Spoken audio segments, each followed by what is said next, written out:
क्या एक प्रोफेशनल कातिल की उंगली कभी ट्रिगर पर कांप सकती है? जिसे मौत का सौदागर कहा जाता था, आज उसकी राइफल के निशाने पर एक 6 साल की मासूम बच्ची थी। पर जैसे ही उस बच्ची ने खिड़की के कांच पर एक छोटा सा दिल बनाया, उस पत्थर दिल कातिल की रूह कांप गई। क्या वो अपनी सुपारी पूरी करेगा या उस बच्ची के लिए पूरी दुनिया से लड़ जाएगा?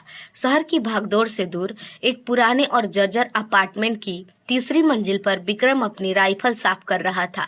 उसके चेहरे पर कोई भाव नहीं थे, आंखें पत्थर जैसी ठंडी थी। विक्रम इस शहर का वो साया था जिसे लोग मौत का सौदागर कहते थे। उसने आज तक कई बड़े राजनेताओं और गैंगस्टर को ठिकाने लगाया था, लेकिन आज का काम कुछ अलग था। उसके सामने मेज पर एक तस्वीर रखी थी, एक 6 साल की बच्ची की, जिसकी बड़ी बड़ी आंखों में गजब सी चमक थी और गालों पर डिंपल पड़े थे। उसका नाम नव्या था। विक्रम को सख्त हिदायत मिली थी, आज रात 12 बजे से पहले यह खेल खत्म हो जाना चाहिए। वह बच्ची एक बहुत बड़ी वसीयत की इकलौती वारिस है और उसका जिंदा रहना क्लाइंट के लिए खतरा है। विक्रम ने तस्वीर जेब में डाली और अपनी जैकेट पहनकर निकल पड़ा। रात के गहराते सन्नाटे में उसकी बाइक की आवाज़ किसी अशुभ संकेत की तरह गूंज रही थी। वह नव्या के आलीशान बंगले के पीछे वाली ऊंची इमारत की छत पर पहुंच गया। वहां से नव्या का कमरा साफ दिखाई दे रहा था। विक्रम ने अपनी स्पाइनर राइफल सेट की। उसने टेलीस्कोपिक लेंस से देखा।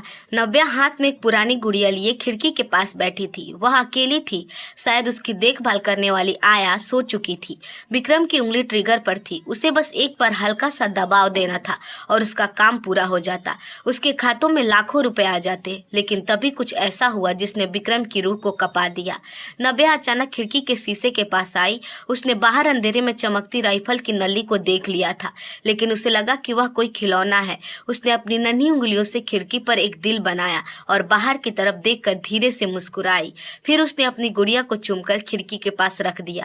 जैसे ही वह बाहर खड़े उस अजनबी को अपना सबसे कीमती खिलौना तोहफे में दे रही हो, विक्रम का हाथ कांप गया।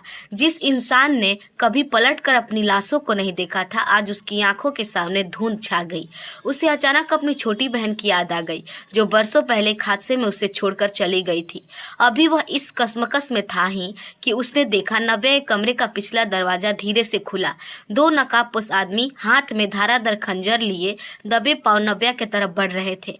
विक्रम समझ गया कि क्लाइंट ने सिर्फ उसे ही नहीं बल्कि बैकअप के तौर पर इन कसाईयों को भी भेजा था, ताकि काम में कोई चूक ना हो। नव्या अब भी खिड़की की तरफ पीठ करके खड़ी थी। उसे मौत की आहट सुनाई नहीं दी। विक्रम ने राइफल का निशाना बदला। उसकी उंगली अब ट्रिगर पर कस गई थी, लेकिन इस बार निशाना नव्या नहीं बल्कि उसकी तरफ बढ़ रहा है। वो खंजर था। विक्रम की सांसें तेज हो गई। स्पाइनर की लेंस में उसे साफ दिख रहा था कि एक नकाबपोश नव्या के बिल्कुल करीब पहुंच चुका था। उसने अपना खंजर हवा में उठाया ही था कि विक्रम ने ट्रिगर दबा दिया। धाएं सन्नाटे को चीरती हुई गोली नव्या के कमरे की खिड़की के शीशे को तोड़ते हुए सीधे उस नकाबपोश के हाथ में लगी। खंजर छिटक कर दूर जा गिरा और वह हमलावर दर्द से चीख उठा। नव्या डर के मारे चिल्लाई और कमरे के कोने में दुबक गई। दूसरा हमलावर हड़बड़ा गया और उसे समझ नहीं आया कि गोली कहां से चली है। विक्रम ने आओ देखा न ताओ अपनी राइफल कंधे पर टांगी और छत से पाइप के सहारे नीचे उतरने लगा। उसे पता था कि अगर वो चंद मिनट में वहां नहीं पहुंचा तो उसका दूसरा हमलावर बच्ची को मार डालेगा। इधर बंगले के अंदर दूसरा नकाबपोश अपनी बंदूक निकाल चुका था। जैसे ही उसने डरी सहमी नव्या की तरफ निशाना साधा, कमरे का मुख्य दरवाजा एक जोरदार लात के साथ खुला। विक्रम अंदर था। उसकी आंखों में वो दरिंदगी थी जो उसने सालों से अपनी अंदर पाल रखी थी। हमलावर ने विक्रम पर गोली चलाई, लेकिन विक्रम ने फुर्ती से खुद को एक सोफे के पीछे झुकाया और अपनी पिस्टल से 2 सटीक गोलियां उसके सीने में उतार दी। कमरे में खामोशी छा गई। फर्श पर खून फैल रहा था। नव्या सिसक रही थी। उसने अपनी आंखें बंद कर रखी थी और हाथ जोड़कर भगवान को याद कर रही थी। विक्रम धीरे धीरे उसके पास पहुंचा। उसके हाथों पर खून लगा था और चेहरा खौफनाक लग रहा था। जैसे ही उसने नव्या के कंधे पर हाथ रखा, वह उछल पड़ी। प्लीज मुझे मत मारो, मैं अच्छी बच्ची हूँ, नव्या ने रोते हुए कहा। विक्रम का पत्थर जैसा दिल पिघलने लगा। उसने अपनी गन पीछे छिपाई और घुटनों के बल बैठ गया। डरो मत, मैं तुम्हें बचाने आया हूँ नव्या। नव्या ने धीरे से अपनी आंखें खोली। उसने देखा कि यह वही अजनबी है जिसे उसने खिड़की से देखा था। उसने कांपते हाथों से विक्रम का चेहरा छुआ। आप वो खिलौना वाले अंकल हो ना? आपने उन गंदे लोगों को भगा दिया। विक्रम कुछ कह पाता तभी उसके फोन की स्क्रीन चमक उठी। उसके क्लाइंट का फोन था, वही आदमी जिसने नव्या को मारने की सुपारी दी थी। विक्रम ने फोन उठाया। दूसरी तरफ से गुस्से भरी आवाज आई, विक्रम, गोलियों की आवाज सुनाई दी है, काम हुआ या नहीं? अगर नहीं हुआ तो याद रखना, मेरा बैकअप प्लान तुम्हारे लिए मौत लेकर आएगा। विक्रम ने नव्या की मासूमियत से भरी आंखों में देखा और फोन पर ठंडे लहजे में बोला, काम हो गया है, लाश उठाने के लिए आदमी भेज दो। नव्या यह सुनकर चौंक गई। उसे समझ नहीं आई कि ये अंकल क्या कह रहे हैं। विक्रम ने फोन काटा और नव्या का हाथ पकड़ लिया। उसे पता था कि अब वह और नव्या दोनों ही इस शहर के सबसे खतरनाक लोगों के निशाने पर है। इसे अब इस मासूम को लेकर ऐसी जगह जाना था जहां मौत का साया न पहुंच सके। विक्रम ने नव्या का हाथ थाम लिया और उसे खिड़की के रास्ते बाहर ले जाने लगा। नव्या के छोटे छोटे कदम डगमगा रहे थे। अंकल, हम कहाँ जा रहे हैं? मेरी गुड़िया वहीं रह गई, उसने सिसकते हुए कहा। विक्रम के पास रुकने का समय नहीं था। उसने नव्या को अपनी गोद में उठा लिया और बंगले के पिछले रास्ते से अंधेरी गलियों की ओझल हो गया। शहर की सड़कों पर सन्नाटा था, लेकिन विक्रम के दिमाग में शोर मचा हुआ था। उसे पता था कि लाश उठाने के बहाने जो लोग आएंगे वे कमरे की हालत देखकर समझ जाएंगे कि विक्रम ने गद्दारी की है। उसने अपनी पुरानी गाड़ी का एक सुनसान गैरेज से निकाली और शहर की सीमा की तरफ बढ़ने लगा। गाड़ी चलाते समय विक्रम बार बार पीछे मुड़कर देख रहा था। नव्या पिछली सीट पर लेटी थी और डर के मारे चुप थी। अचानक विक्रम की नजर पीछे वाले शीशे पर पड़ी। दो काली गाड़ियां बहुत तेज रफ्तार से पीछा कर रही थी। पकड़ लिया, विक्रम बुदबुदाया। उसने गाड़ी की रफ्तार बढ़ा दी। पीछा करने वाली गाड़ियों से अंधाधुंध गोलियां चलने लगी।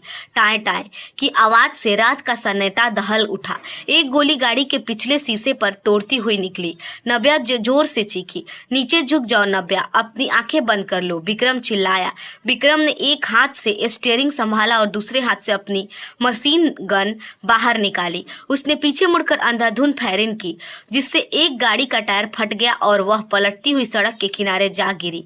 लेकिन दूसरी गाड़ी अब भी उसके बिल्कुल करीब थी। उस गाड़ी की खिड़की से वही आदमी बाहर निकला जिसने सुपारी दी थी, नव्या का सगा चाचा दिग्विजय। दिग्विजय चिल्लाया, विक्रम, तूने बहुत बड़ी गलती कर दी, अब तू भी मरेगा और यह लड़की भी। विक्रम ने अचानक ब्रेक मारे। गाड़ी चीखते हुए रुकी। उसने नव्या को नीचे फर्श पर और खुद बाहर निकलकर कवर लिया।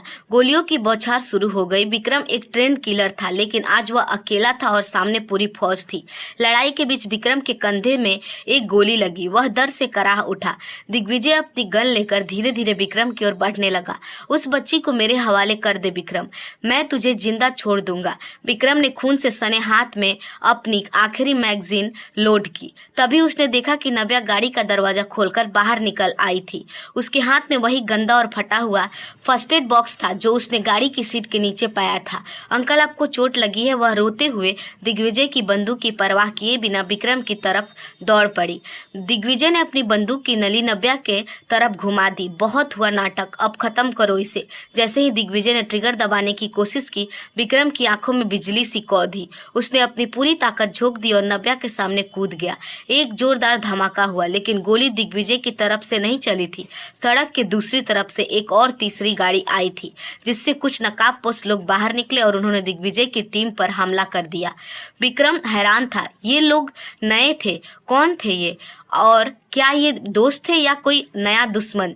सड़क के किनारे धुएं और गोलियों की गूंज के बीच नकाबपोशों की उस तीसरी टीम ने दिग्विजय के आदमियों को चारों तरफ से घेर लिया था। विक्रम ने देखा कि उन नकाबपोश का लीडर कोई और नहीं बल्कि राणा था, वह पुराना साथी जिसे विक्रम ने सालों पहले एक पुलिस एनकाउंटर से बचाया था।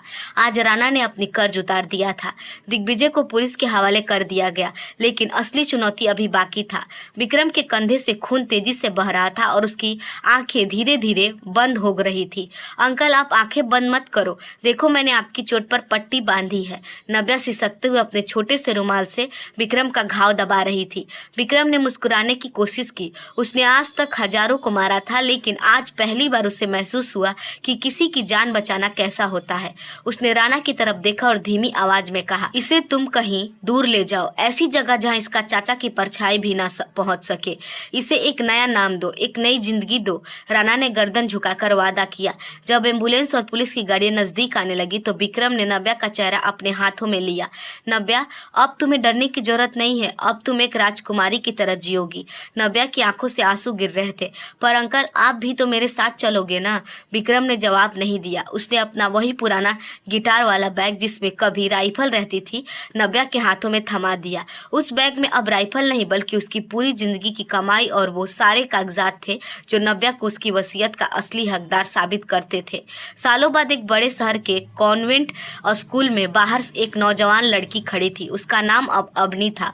उसने बहुत ही शानदार तरीके से अपनी पढ़ाई पूरी की थी। वह अपनी कार की तरफ बढ़ रही थी कि उसकी नज़र सड़क के उस पार एक बेंच पर बैठे एक अधेड़ उम्र के आदमी पर पड़ी। उस आदमी का एक हाथ थोड़ा तिरछा था, जैसे कभी उसे कोई गहरी चोट लगी हो। अवनी के दिल की धड़कनें बढ़ गई। उसे धुंधली सी याद आई, एक काली रात, गोलियों की आवाज़ और एक चेहरा जिसने उसे बचाने के लिए अपनी जान दांव पर लगा दी थी। वह उस आदमी की तरफ दौड़ कर गई, लेकिन जब तक वह वहां पहुंची वह आदमी भीड़ में कहीं ओझल हो चुका था। बेंच पर सिर्फ एक छोटी सी गुड़िया रखी थी, वही गुड़िया जो नव्या ने बरसों पहले खिड़की के पास छोड़ी थी। अवनी ने उस गुड़िया को गले से लगा लिया। उसे समझ आ गया था कि उसका अजनबी रक्षक आज भी उसके आसपास ही है, साये की तरह, उसे हर मुसीबत से बचाने के लिए। विक्रम ने दूर खड़े होकर उसे देख लिया था। उसने अपना काम पूरा कर दिया था। एक किराए का कातिल आज खुद अपनी नजरों में इंसान बन चुका था। उसने अपनी टोपी नीचे झुकाई और अंधेरी गली में गायब हो गया, इस सुकून के साथ कि उसकी मासूम चेहरे की मुस्कान अब हमेशा के लिए सुरक्षित है। दोस्तों, उम्मीद करते हैं आपको हमारी कहानी अच्छी लगी होगी। अगर हमारी कहानी आपको पसंद आई हो तो हमारे वीडियो को लाइक और चैनल को सब्सक्राइब जरूर कीजिएगा। धन्यवाद।